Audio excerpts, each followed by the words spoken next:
Magandang araw for today's video. Ito, magbibigay na naman tayo ng tips kung paano ang magluto ng masarap na sinigang na bangus na kahit sa mga simpleng sangkap lang, mga boss ka-idol. Ito po, meron tayong dalawang bangus. Ayan, Diyos ko naman, ang purol.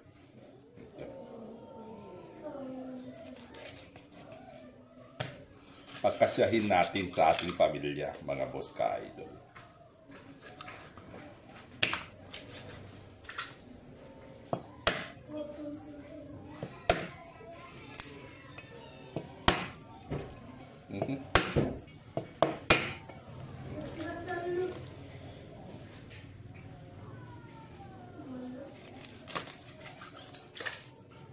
Ang ating pagluluto ay hindi lang po basta pagluluto lang po ng ganun-ganun.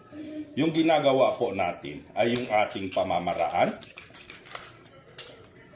na kahit simple man ay gusto din natin ipaalam sa madla na ito ang ating pamamaraan na pwede po nilang gayahin sa pagluluto, mga boss.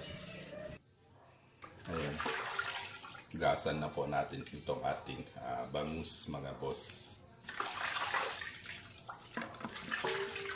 Simpleng pagluluto. Ang mahal po ng bangus ngayon, mga boss ka-idol. Adala po ng palaging baha sa banda na kung saan gumagawa sila o nag-aalaga sila ng bangus, mga boss.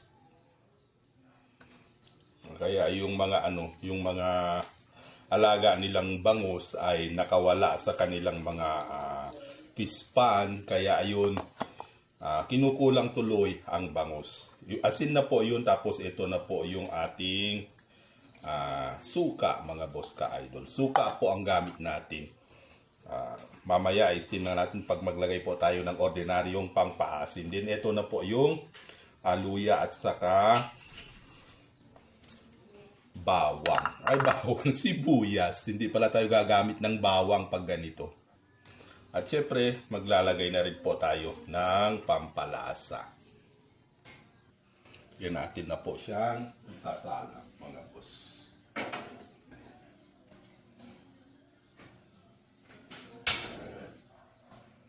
Yan lang po. At syempre, takpan po natin yan, mga boss ka. Ito naman po yung ating mga panglalahok na mga gulay sa kanya. Meron po tayo ditong sili. Ayan. Ito ang ating siling green. Saka itong ating kamote, mga boss. May talong din na maliliit. Ayan. Kinuha po natin sa ating taniman. Gasan po natin itong ating gulay.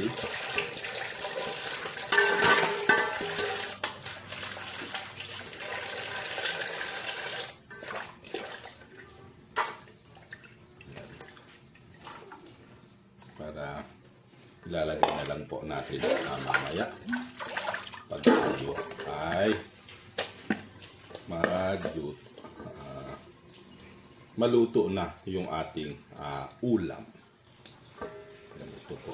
Himayin po natin itong ating yung mga mahahaba.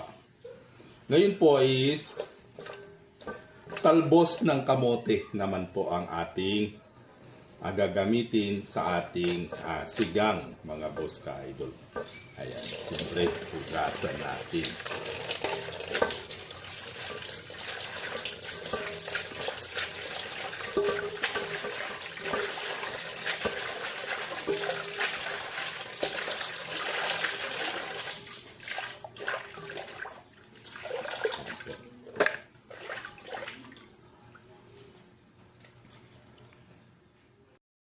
Ayan. Ito na po yung ating bangus na pinangat natin. Ayan. Naglagay na po tayo ng sabaw dyan, mga boss ka-idol. Ayan na po yung sabaw niya. Tama lang po na sabaw. Antayin lang po natin na kumulo yan. Saka titikman din natin, saka natin ilagay yung mga gulay, mga boss. Ito po yung ating kamote o talbos ng kamote na panglalahok natin sa ating sinigang na bangus.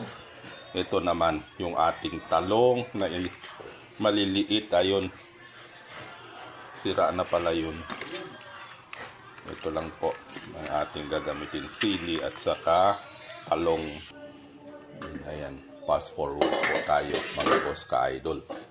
Nagsisimula na po siyang kumulo. Ilagay na po natin itong ating siling panigang at saka yung ating talong. Then takpan po muna natin mga boss ka-idol. Ayan na mga boss ka-idol. As in, ayan o.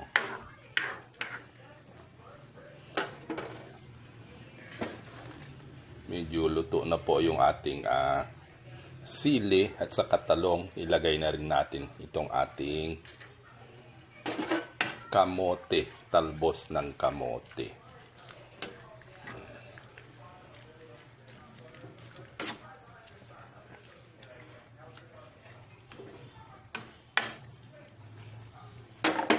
At syempre, ilagay na rin natin ang ating panigang para masarap itong ating sinigang na bangus.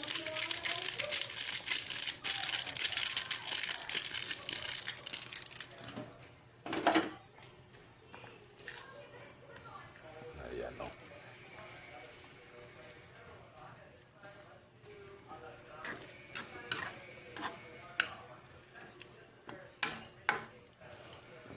Sisimmer lang natin mga boss ka-idol.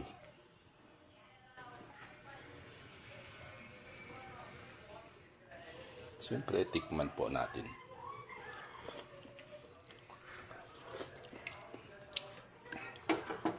Ayan. Dahil medyo matabang, magdagdag po tayo ng konting asin. Konti lang mga boss ka-idol.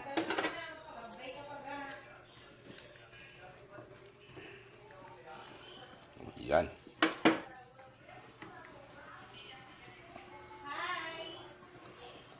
Luto na po itong ating sinigang na bangus. Ayan. Ito, simpleng ulam, pero ang sarap niyan mga boss ka-idol. Pang pamilya na po to. O, diba? Siyempre, tikman natin uli.